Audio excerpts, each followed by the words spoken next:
secours. Gloire au Père, au Fils, au Saint-Esprit, maintenant et toujours. Dans les siècles des siècles. Amen. Alléluia. Roi du ciel, consolateur. Esprit de vérité, toi qui es partout présent, toi qui remplis tout, trésor de grâce et donateur de vie, viens et demeure en nous. Purifie-nous de toute souillure et sauve nos âmes, toi qui es bonté. Roi du ciel, consolateur, esprit de vérité, toi qui es partout présent, toi qui remplis tout, trésor de grâce et donateur de vie, viens et demeure en nous. Purifie-nous de toute souillure et sauve nos âmes, toi qui es bonté.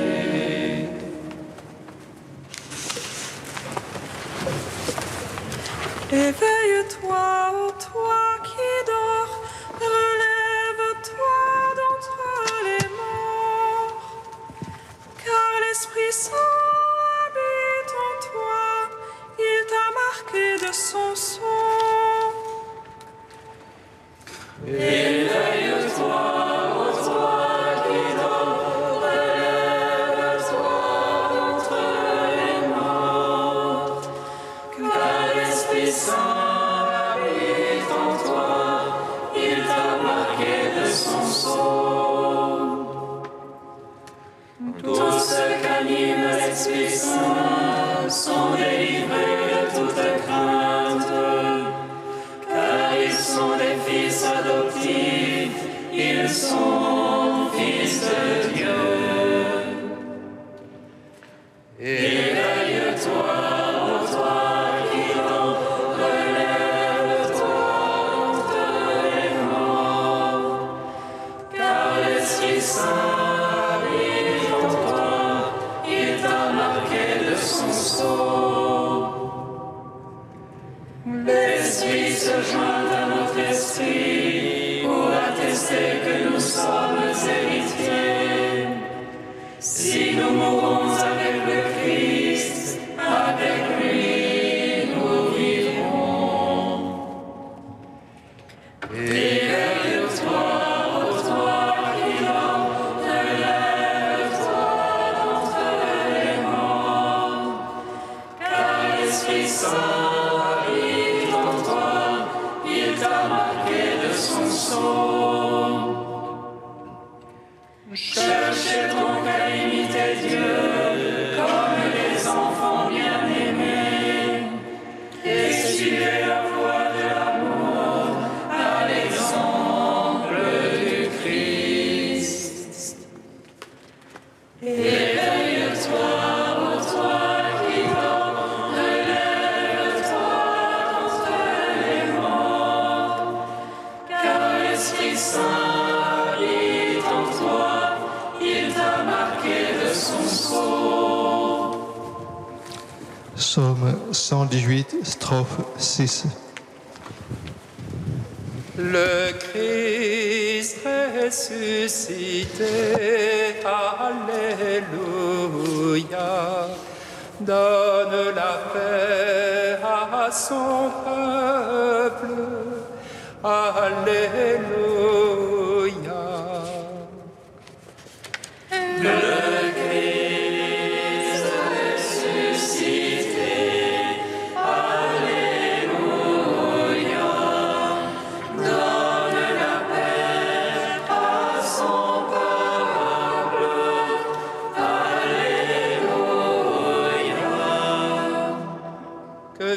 témoigne ton amour, Seigneur, ton salut selon ta promesse. Que je riposte à l'insulte par la parole,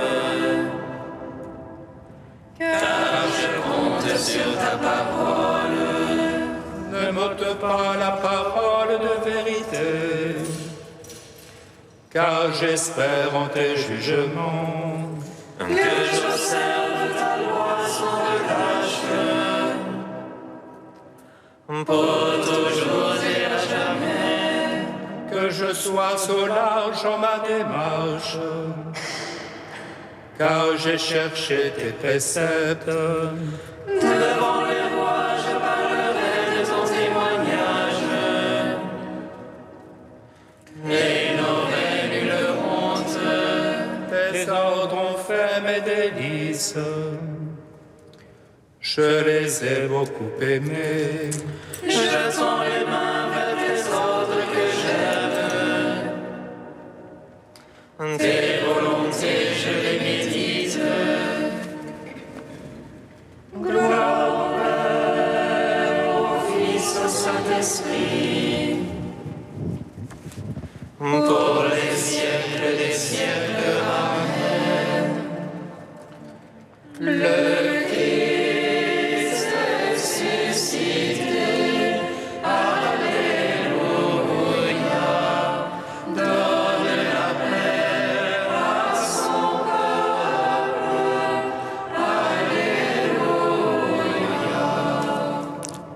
Psaume 3. Le royaume de Dieu est au milieu de nous. Alléluia.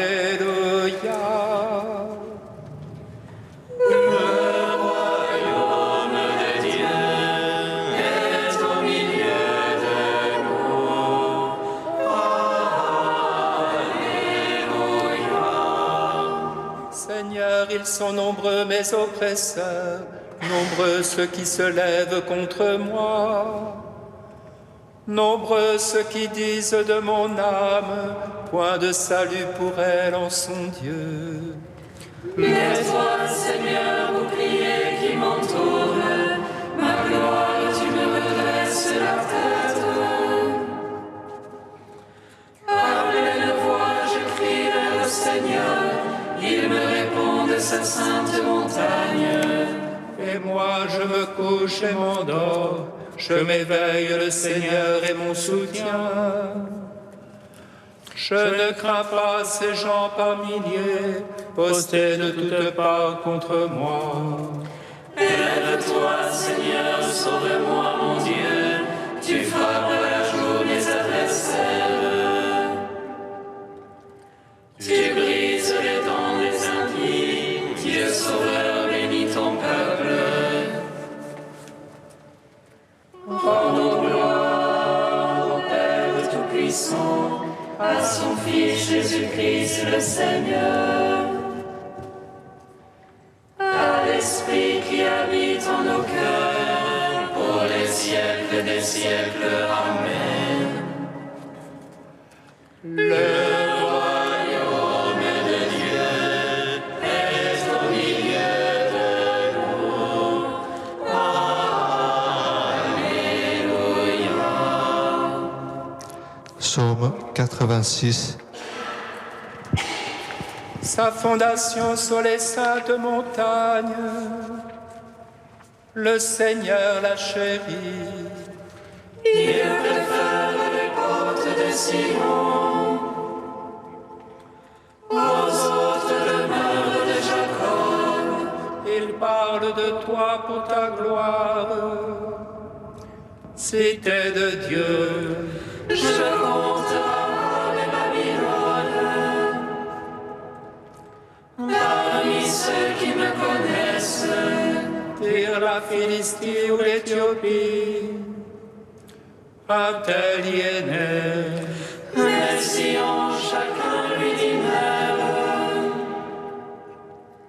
car en elle chacun est né. Et lui, il l'assure en sa place. Le Très-Haut, le Seigneur, Il inscrit au registre des peuples. Un tel y est né. et les princes parmi les cœurs. Tous sont en toi leur demeure. Gloire au Père, au Fils, au Saint-Esprit. Pour les siècles des siècles. Amen. Le royaume de Dieu est au milieu de nous.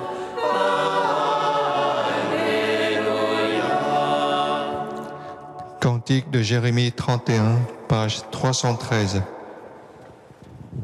Écoutez, nations, la parole du Seigneur. Annoncez-les dans les îles lointaines. Celui qui disperse Israël le rassemblera et le gardera comme un berger son troupeau. Car le Seigneur a racheté Jacob, l'a délivré de la main d'un plus fort. Ils viendront hurlant de joie au mont de Sion, ils afflueront vers les biens du Seigneur. Vers le froment, le vin nouveau et l'huile fraîche, vers les brebis et les bœufs les plus tendres. Ils auront l'âme comme un jardin bien irrigué, pour eux désormais plus de langueur. Et la jeune fille prend plaisir à la danse, jeunes et vieux sont dans la joie. Je vais changer leur affliction en allégresse, les consoler et les réjouir après leur peine.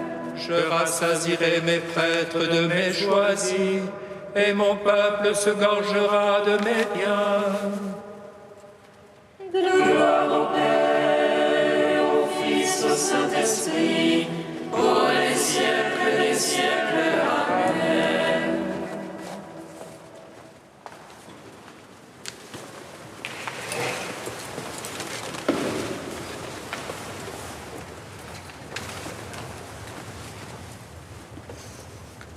De Jean Corbon, liturgie de la source. Dans toutes les merveilles de Dieu est contenu un sens que l'Esprit révèle parce qu'il en est l'auteur. Le sens prend corps dans le Christ, mais c'est son souffle qui l'inspire. Le Christ est la réalité, mais l'Esprit Saint en est l'artisan.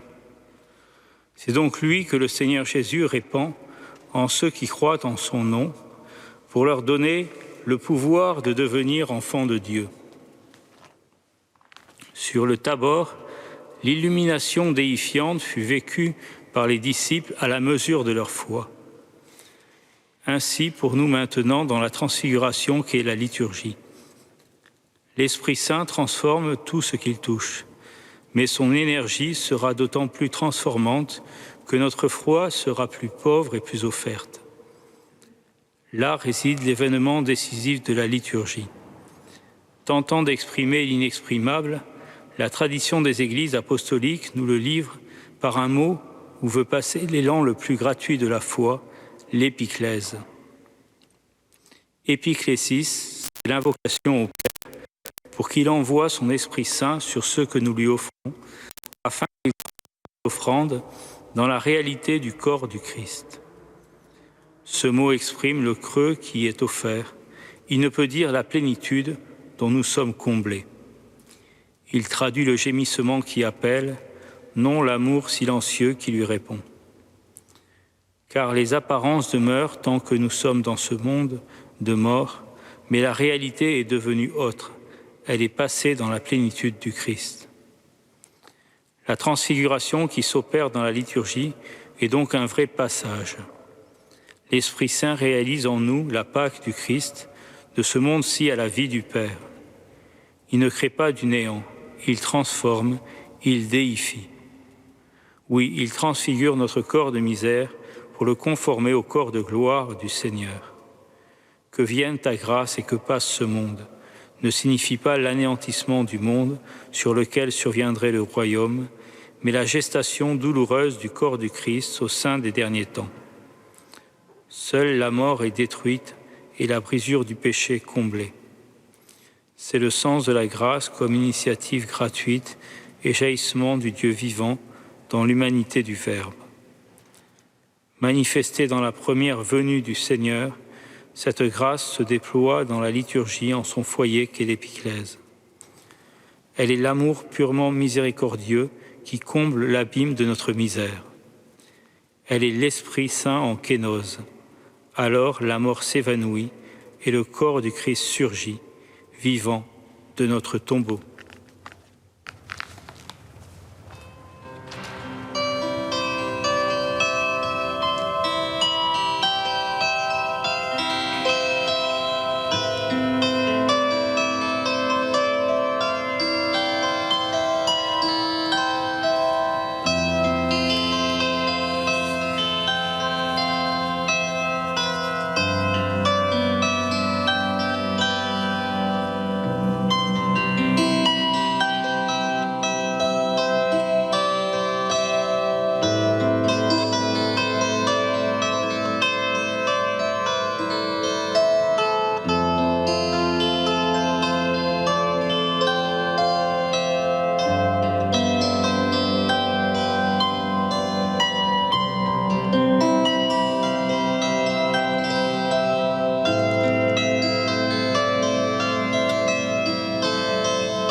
De sa main, le Seigneur m'a relevé, il m'a sauvé car il m'aime. Alléluia, Alléluia, Alléluia, Alléluia. De sa main, le Seigneur m'a relevé, il m'a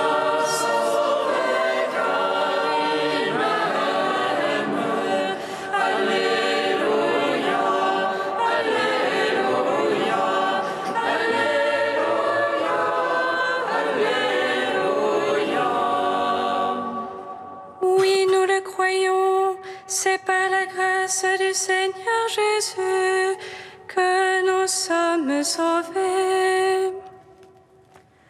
De sa main, le Seigneur m'a relevé, il m'a sauvé car il m'aime.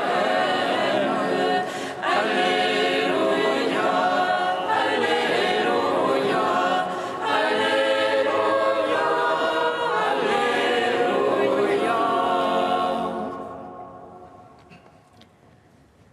Lecture du livre des Actes des Apôtres.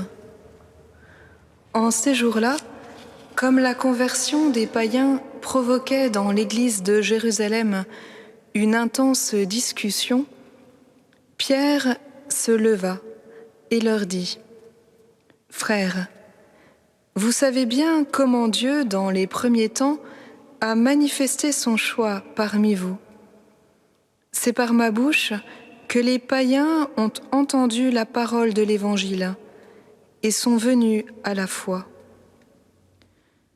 Dieu, qui connaît les cœurs, leur a rendu témoignage en leur donnant l'Esprit Saint, tout comme à nous, sans faire aucune distinction entre eux et nous.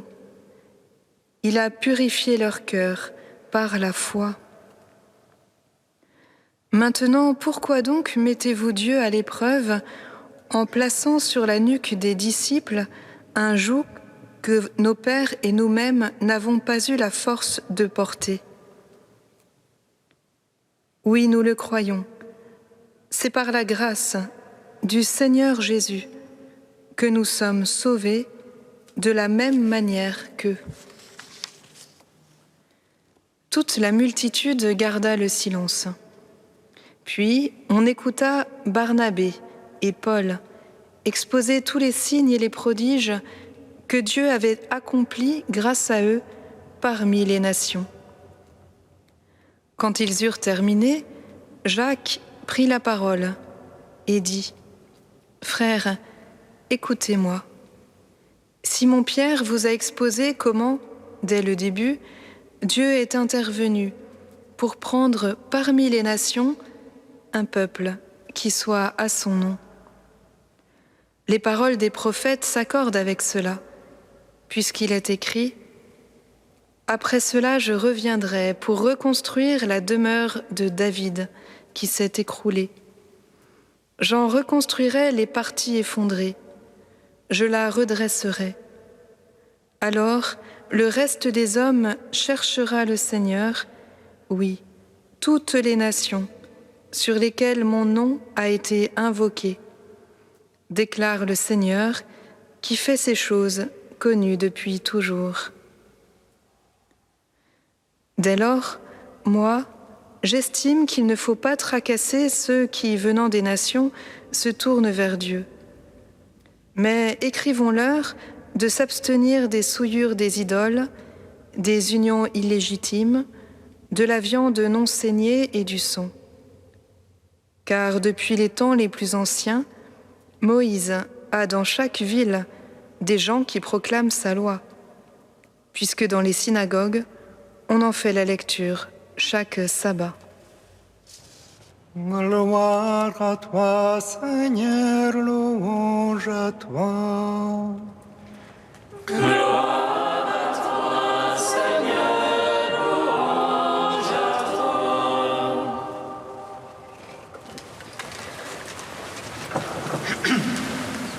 Frères et sœurs, en ce temps pascal, les actes des apôtres nous accompagnent tous les jours pour nous ramener à la source de la diffusion de la bonne nouvelle de la résurrection. Au chapitre 15 se dessine la grande controverse des premiers chrétiens. Faut-il, oui ou non, continuer les prescriptions de la religion juive quand on adhère à l'évangile du Christ ? Tous les apôtres de Jésus qui l'ont accompagné durant sa vie publique étaient juifs, participaient à la prière au temple, à la synagogue. Mais depuis Pâques, les choses ne sont plus si simples. Les nouveaux convertis au christianisme sont chassés des synagogues. Bientôt, le temple sera détruit et de nombreux non-juifs désirent recevoir le baptême. Faut-il pour cela les judaïser alors que la synagogue leur sera interdite d'accès car ils sont chrétiens ? Doivent-ils suivre les 613 commandements de la loi juive alors que le Christ propose une nouvelle alliance, non plus fondée sur des prescriptions rituelles, mais sur une relation personnelle ? On comprend que, comme le dit notre texte, la conversion des païens provoquait dans l'église de Jérusalem une intense discussion, à la fois pratique et pastorale, et théologique déjà. Cette controverse peut nous paraître un peu désuète aujourd'hui, puisque nous vivons notre christianisme dans un autre contexte, et que le choix a été fait de séparer ce qui est devenu aujourd'hui deux religions proches, mais différentes, bien que le christianisme ait toutes ses racines dans le judaïsme.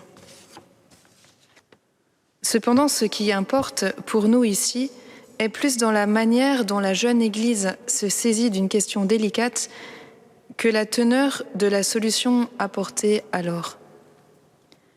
Car cette manière a sans doute à nous apprendre pour nos propres questions ecclésiales, familiales, sociales ou communautaires. Que font les disciples quand un conflit éclate ? 3 choses très instructives. Ils discutent, ils cherchent le témoignage de l'Esprit Saint, donc ils discernent, et ils envoient des médiateurs pour expliquer les décisions prises, toujours dans un esprit bienveillant et encourageant, ce qui sera la suite du texte et donc la lecture de demain. Ils discutent donc, mais pas n'importe comment. On écoute d'abord Pierre. On écoute d'abord l'Église ou la tradition de l'Église, son magistère, son expérience. On ne part pas de rien. Et que rapporte Pierre ? Le choix de Dieu de l'envoyer aux païens. Car Pierre est allé évangéliser le centurion Corneille, quasi contraint et forcé par Dieu lui-même. Ce n'était pas son idée de départ, mais il s'est conformé au choix de Dieu, au choix que Dieu lui avait révélé. Donc Pierre, l'Église, regarde d'abord à Dieu, à la Trinité, au dessein de Dieu, et c'est de là toujours qu'elle doit partir. Comment Dieu s'y est-il pris par elle jusqu'à présent ? Quelle est la constante de Dieu dans l'expérience ? Et là, d'autres que Pierre peuvent intervenir. Paul, Barnabé, Jacques prennent la parole. On s'écoute, on se répond, on discute, on allie raison et foi, relecture de l'expérience et relecture des signes de Dieu. Mais cela ne suffit pas. Il faut encore le témoignage concret de l'Esprit Saint. Il y a eu une Pentecôte sur les païens, comme à nous, dit Pierre. Il y a eu des prodiges en milieu païen, disent Paul et Barnabé. Il y a l'accomplissement de l'Écriture, ajoute Jacques. Événements et paroles de Dieu doivent se recouper. Il y a en effet une cohérence de l'Esprit Saint. Discerner ensemble, c'est chercher cette cohérence, le bon sens de la foi, si on veut. Alors, à l'écoute de l'Église, de la tradition, le choix de Dieu, son dessein, à l'écoute des événements, des expériences, des signes concrets, actuels, sans céder à une idéologie, quelle qu'elle soit, éclairé de la Sainte Écriture, il sera possible de dire comme les apôtres demain, l'Esprit Saint et nous-mêmes avons décidé que... Frères et sœurs, demandons à ce même Esprit Saint de nous donner la grâce du discernement et de cette sainte discussion, autant pour nos choix ecclésiaux que pour ceux profanes. Nous souvenons toujours que ce n'est pas par nous-mêmes, ni par notre seule perspicacité, mais par la grâce de Dieu que nous sommes sauvés.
Seigneur, nous te confions tous ceux qui ont une charge d'autorité, qu'ils sachent l'exercer dans le plus grand respect de ceux qu'ils dirigent.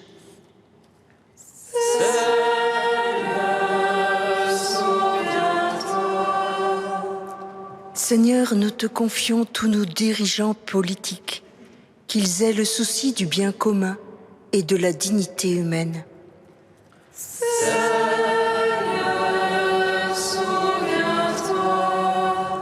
Seigneur, nous te confions tous nos pasteurs, qu'ils aient une véritable compassion pour tous et qu'ils cherchent sans cesse à faire grandir tous ceux qui les entourent dans la sainteté et dans une vraie relation personnelle avec Dieu.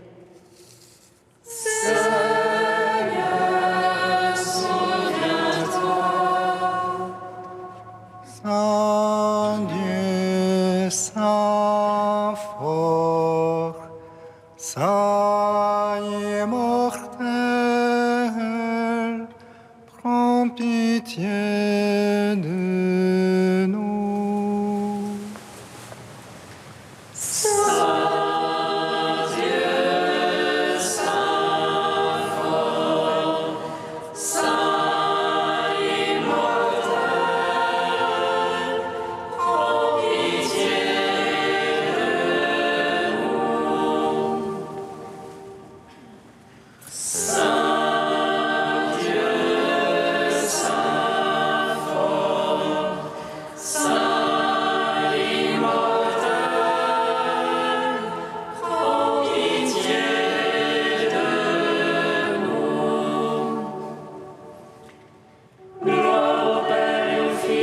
Saint-Esprit, maintenant et toujours et dans les siècles des siècles. Amen. Saint immortel, prends pitié de nous. Saint Dieu, Saint fort, Saint immortel,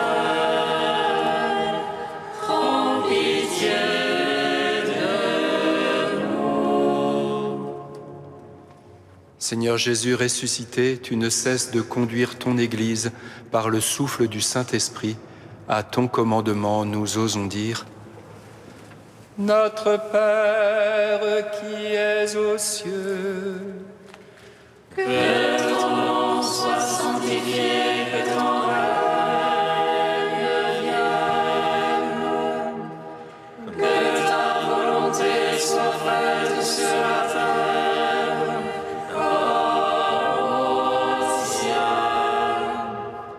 Donne-nous aujourd'hui notre pain de ce jour.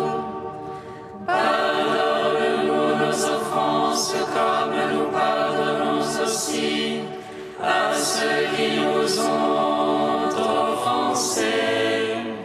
Et ne nous laisse pas entrer en tentation, mais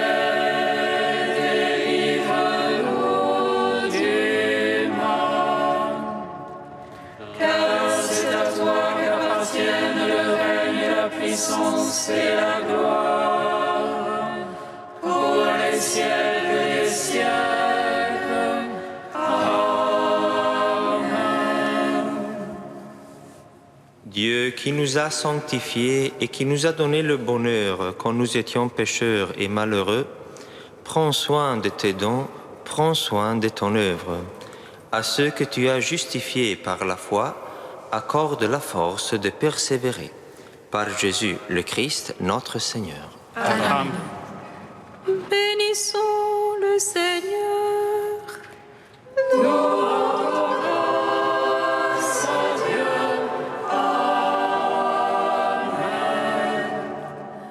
Reine du ciel, réjouis.